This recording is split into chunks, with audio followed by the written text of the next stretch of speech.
Eh bien bonjour, bonsoir, on se retrouve cette année pour mes prédictions et pour ma carte de WrestleMania 35 New York, New Jersey. Avant de commencer, je tiens à présenter mes vœux pour 2019 à la communauté C'est ça le catch, la communauté qui grandit de jour en jour. Meilleurs vœux à tous pour votre vie et meilleurs vœux évidemment de catch à tous. J'espère qu'on va bien s'amuser un peu plus qu'en 2018 pour WWE. Mais bon, ça, on n'est pas là pour faire des polémiques, on est là pour présenter ma petite carte et on va commencer, rentrer dans le vif du sujet tout de suite avec mon kick-off, kick-off qui sert un peu à rien, tu sais, on a eu du mal à placer tout le monde. Le kick-off il va surtout servir un petit peu placer les absents de la carte principale. Le roster est très grand, ça a été un casse-tête, il y aura des déçus.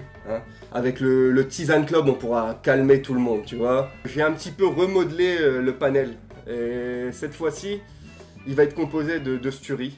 Sturi avec un costard pimpant, tu vois, pour mener la cérémonie. Il y aura évidemment Ludivine, Norbert, Rabi et moi-même de la 3 mondes, des chips, cacahuètes grillées à sec toujours et des knoppers pour ceux qui savent, les knoppers évidemment. Tu vois, grosse ambiance kick-off, vous allez prendre des écrans de fumée, de la bonne rage, du work rate à plus de 50 pour tout le monde, ça c'est cadeau, direct, tu vois, animateur de kick-off, c'est ça le catch FM, direct. On va commencer avec une bataille royale masculine, André le Géant, bataille royale, c'est devenu une petite tradition. Je vais pas vous pronostiquer de vainqueur parce que, soyons francs, tout le monde s'en fiche. Ça servira à juste mettre tous ceux que je ne citerai pas. Choisissez un vainqueur, moi perso, je m'en fiche, on regarde ça d'un œil, on discute. On se chauffe. Pas de bataille royale féminine dans mon kick-off. On en a eu suffisamment et là elles servent vraiment trop à rien. Désolé pour les filles qui seront pas dans mon WrestleMania.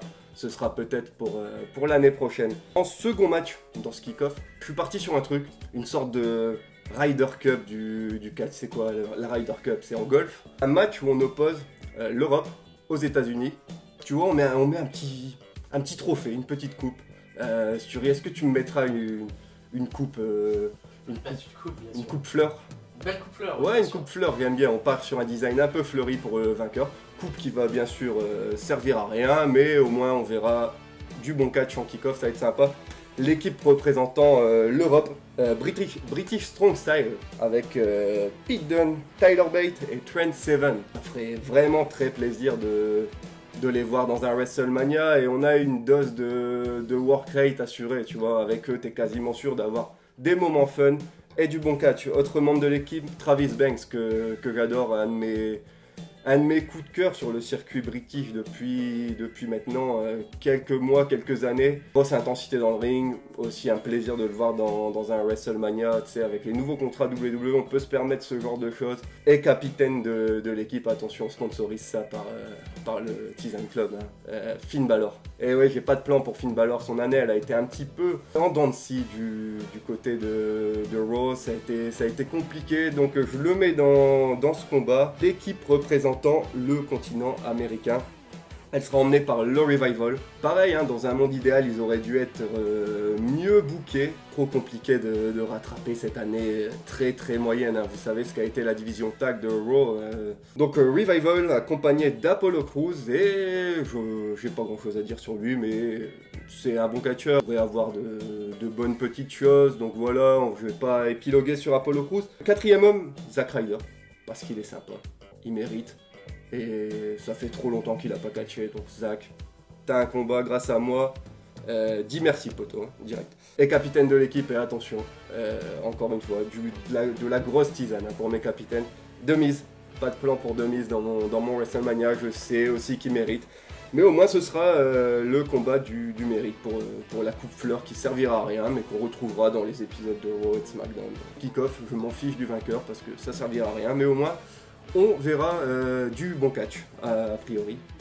Passons au match suivant, et match suivant qui est le dernier match de mon kick-off. Pour tout vous avouer, j'ai préparé cette vidéo avant l'annonce de Vince et des titres féminins par équipe. Quelle grande nouvelle, Et ben là, t'imagines, tu vois, tu mets un but, hop, et tu mets Vince, gardien de but. Moi je tire le penalty. Je regarde à gauche, je frappe à droite, Hop, Bayley contre Sasha Banks, rivalité, on s'en fout des titres féminins par équipe. On crève d'envie de les voir s'affronter. Le plan avait été avorté il y a quelques mois, à ma plus grande détresse. Je rêve d'un push pour Bayley. Je rêve d'un push pour Sasha Banks. Malheureusement pour elle, cette année, ce sera kick-off parce que l'année a fait qu'elles ont été un petit peu reléguées. On en a fini avec le kick-off. On va passer au show principal, hein, le vif du sujet. Il n'y aura pas de match de Triple H. On reste sur quelques... Trop de Triple H. Je le Triple H. Je balaye Triple H.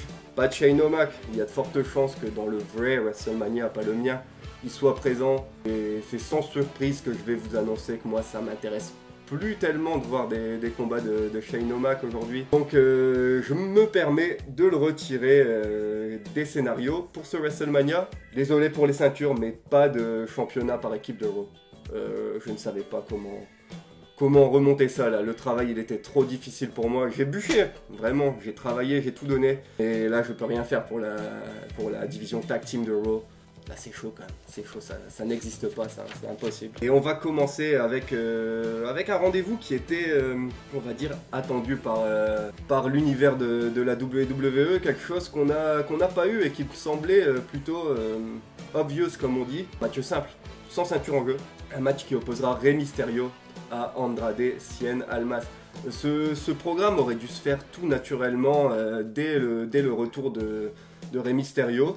Rey Mysterio, honnêtement, ça reste une grosse attraction pour un opener, c'est super. Il n'a pas eu grand chose depuis son retour chez WWE, hein. Il a surtout servi à promouvoir les shows en Arabie Saoudite et c'est house show glorifié. Le mettre face à Cien Almas, c'est utiliser l'outil Rey Mysterio pour promouvoir Andrade Cien Almas et le lancer vers une saison post-WrestleMania qui serait meilleur pour lui, ce serait tellement mérité. Donc victoire de Cien Almas dans un combat, tu vois, un quart d'heure.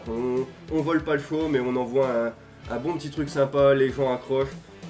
Pour moi, c'est l'opener parfait de ce WrestleMania 35. Match numéro 2. On va partir sur un match pour les championnats par équipe de SmackDown. On va avoir un match de l'échelle qui va opposer 4 équipes. Les New Day qui arrivent en champion. Pas obligatoire que ce soit eux qui arrivent en champion, mais j'aime bien le fait que Kofi Kingston augmente son record de nombre de jours en tant que champion tag team. Donc voilà, tout le monde aime Kofi Kingston. Donc New Day qui arrive en champion. Contre Sanity. Sanity qu'on a revu à l'écran dans ces dernières semaines de l'année 2018. Qui peut être une équipe très sympa. Vous savez, vous connaissez mon admiration pour Big Damo. Qui est Killian Dane du côté de WWE, hein, je donne son nom sur le circuit indie par habitude, excusez-moi. Les Usos, évidemment, équipe phare de WWE, peut-être l'une des plus grandes équipes de tous les temps chez WWE, en tout cas quand ils prendront leur retraite un jour, il fait nul doute qu'ils seront parmi les toutes meilleures équipes de tous les temps. Et enfin, dernière équipe, alors la petite surprise de Bar, lors de la perte des titres par équipe de SmackDown a splitté. Sheamus, Cesaro s'est retourné contre Sheamus avec l'aide de son ancien partenaire dans les Kings of Wrestling. Chris Hero, Cassius Ohno qui a été promu dans le roster principal. Donc gros retour des Kings of Wrestling. Si vous connaissez pas très bien cette équipe, je peux que vous conseiller leur match, tu vois, entre 2008 et 2011, je dirais. Énorme match du côté de Ring of Honor, du côté de CZW, du côté de Noah, par exemple contre Motor City Machine Guns, contre les Young Bucks, contre Charlie Haas et Shelton Benjamin, enfin de mémoire. Plein de trucs cool pour les Kings of Wrestling, ça ferait vraiment, en plus personnellement, très plaisir de voir Cassius Ohno, qui a une carrière incroyable avant NXT, participer à un WrestleMania, ce serait totalement mérité pour lui et pour l'ensemble de son œuvre dans le milieu du catch. Et pas d'exigence pour les vainqueurs, c'est vous qui décidez, mais tant qu'on voit un beau spectacle et du grand Cassius Ohno, ça me va très bien.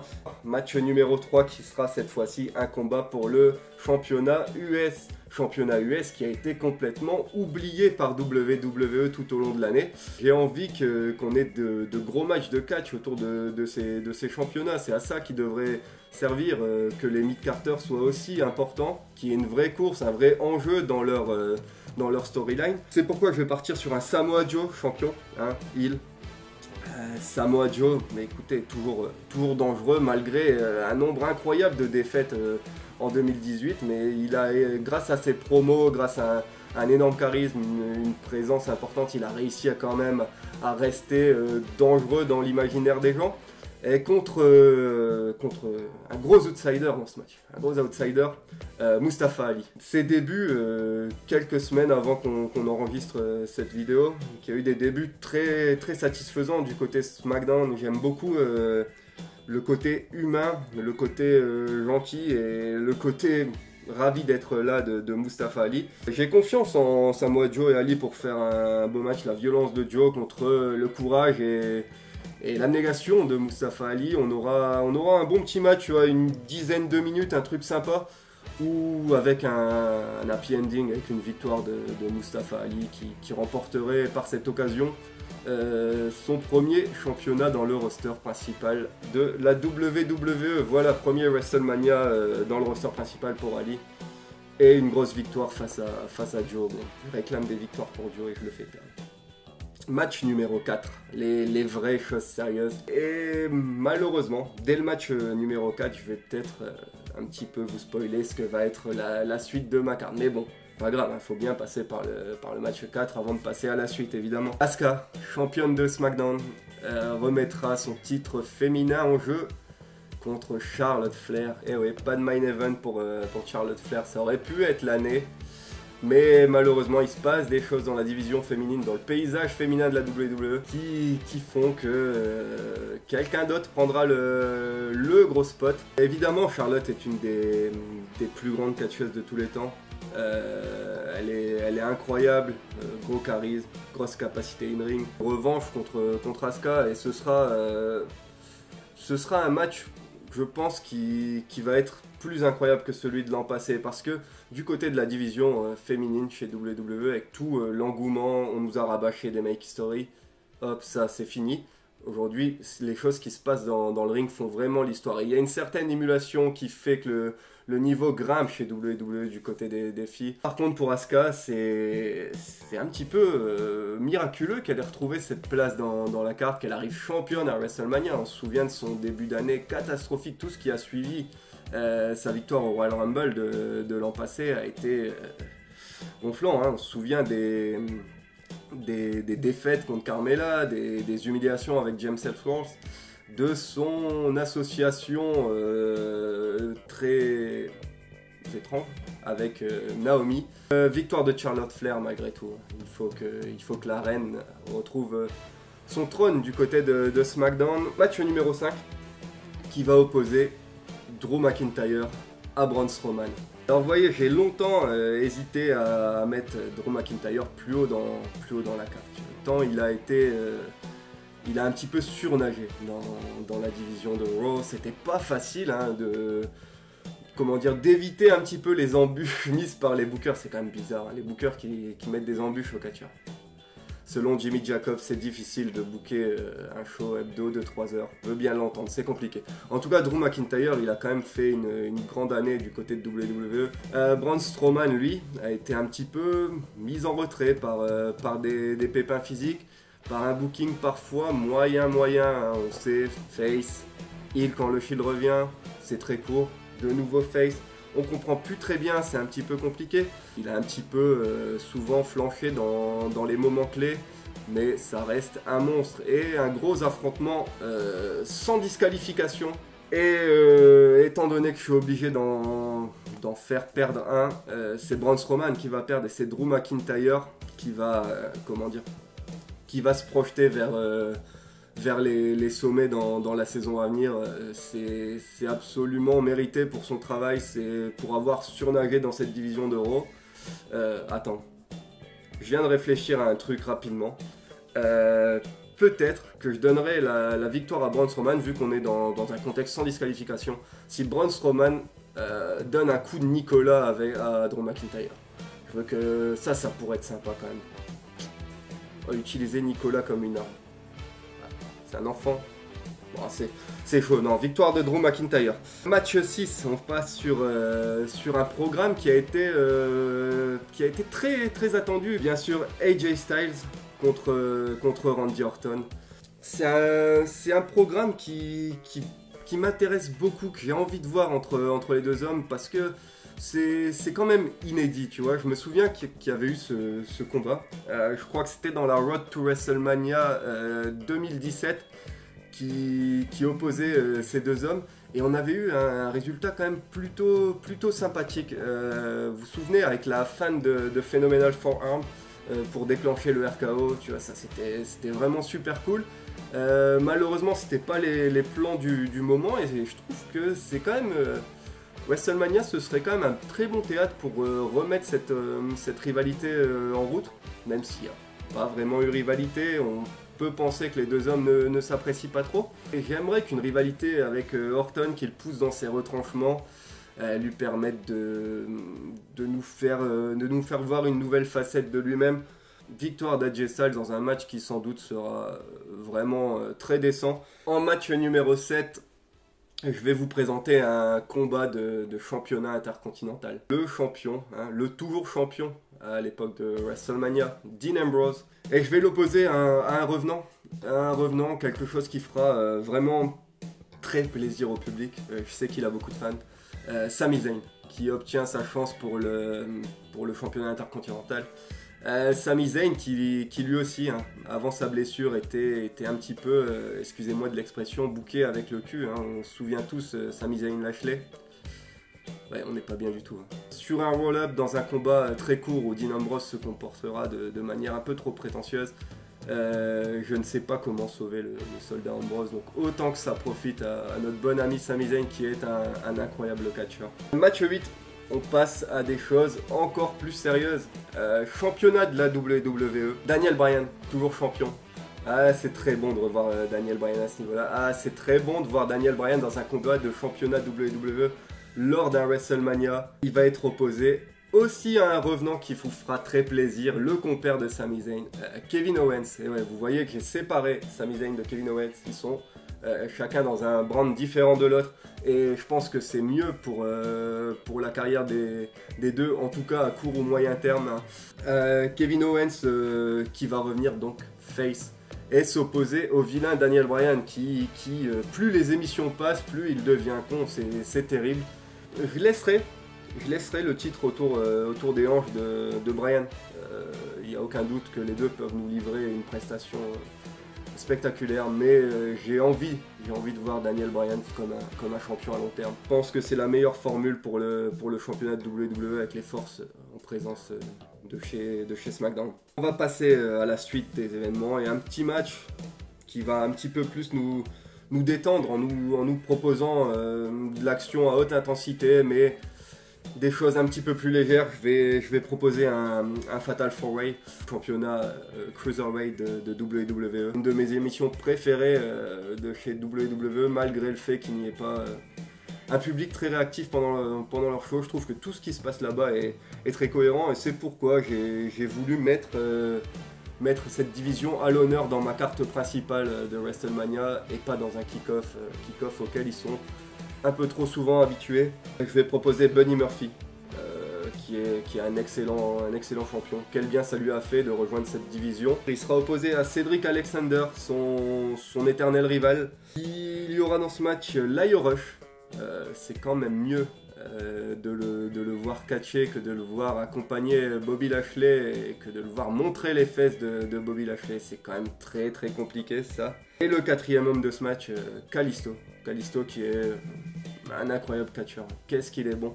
C'est quand même indécent de le voir faire des idioties avec son jouet dont j'ai oublié le nom. Vous savez, le truc qui fait un bruit désagréable qu'on retrouve dans toutes les compétitions de ski, dans tous les publics de ski. Pour s'il y a des fans de ski alpin parmi nous, sachez que je n'en suis pas. Donc écoute, ça va être court, ça va être intense. Du gros spot, du dive, Buddy Murphy qui conserve sans... C'est con de dire ça avec des catcheurs pareils, mais il faut pas que ce match aille voler le show, comme on aime dire. Il faut que ça reste raisonnable. C'est pourquoi j'accorde pas beaucoup de temps à ce combat, mais il était important pour moi de les voir dans ce show. Donc voilà, je les ai mis en 9e match pour ce WrestleMania, avant de passer à des choses un petit peu plus sérieuses, puisqu'en match 10, on va avoir le champion universel de WWE, Brock Lesnar, qui brille par ses absences, qui fait rager le WWE univers, mais qui est une attraction incroyable. Chaque combat de Brock Lesnar, c'est quand même l'intrigue. Chaque apparition de Brock Lesnar, c'est quand même l'intrigue. On regarde Raw quand il y a Brock Lesnar, on n'y peut rien, c'est comme ça. Hein. Et il sera opposé au vainqueur du Royal Rumble 2019, qui n'est nul autre que Seth Rollins. J'ai longuement hésité, je vous le disais tout à l'heure, entre Seth Rollins et Drew McIntyre pour remporter le Royal Rumble. J'ai choisi Seth Rollins parce que Seth Rollins, il a quand même fait une année exceptionnelle malgré un booking de Raw qui était complètement moyen. Seth Rollins qui a aussi surnagé de par son habileté physique, de par ses aptitudes incroyables. Il a livré bon nombre de combats de très grande facture. Je vais même vous dire que c'est lui qui mettra fin au règne de Brock Lesnar, qui sera ce face qui va un petit peu rassembler autour de lui. Un bon champion face, c'est très dur ces derniers temps. On n'en a pas eu beaucoup quand vous y pensez bien. Spoiler pour l'année prochaine, j'espère qu'on pourra annoncer à WrestleMania, ou peut-être avant à SummerSlam, Seth Rollins contre Drew McIntyre. Match numéro 11, voilà, 11e match, ça fait beaucoup, et donc main event de WrestleMania. Comme tout le monde, souligner le grand travail de WWE ces derniers temps autour de sa division féminine. Il y aura eu évidemment des coups de chance, mais c'est pas à minimiser. Ce qu'ils ont réussi à créer autour de Becky Lynch et Ronda Rousey, c'est incroyable. C'est pour ça que je veux que ces deux femmes s'opposent à WrestleMania. Becky Lynch est donc ma gagnante du Royal Rumble féminin de 2019. J'ai beaucoup apprécié le fait que WWE m'ait fait mentir avec Becky Lynch. J'ai beaucoup aimé son gain en personnalité, chose qui était un petit peu bancale chez elle. Je m'y retrouvais pas à l'époque. Je sais que son work rate est un petit peu limité, mais elle a compensé par une très très forte personnalité. Je veux dire, aujourd'hui, chaque apparition, chaque tweet, chaque combat de Becky Lynch est un événement incroyable. C'est pourquoi je pense que c'est le moment d'envoyer Becky Lynch dans un main event, d'envoyer les femmes en main event de WrestleMania. Ronda Rousey, que dire, quelle surprise, quelle surprise. C'est brillant tout ce qu'elle a fait depuis son arrivée chez WWE. Je pense par contre que Becky Lynch doit être la première à faire tomber Ronda Rousey. Il faut surfer sur cette dynamique, c'est incroyable ce qu'ils ont créé avec Becky Lynch. Becky Lynch sur le toit de la WWE en cette fin de saison 2018-2019. Et donc voilà, c'était mes prédictions pour ce WrestleMania. Est-ce qu'on peut parler de prédictions ?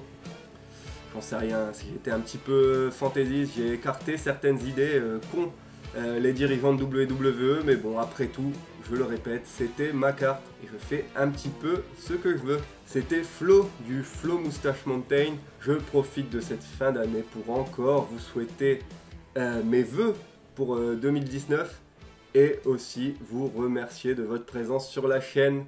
Merci à tous, à bientôt.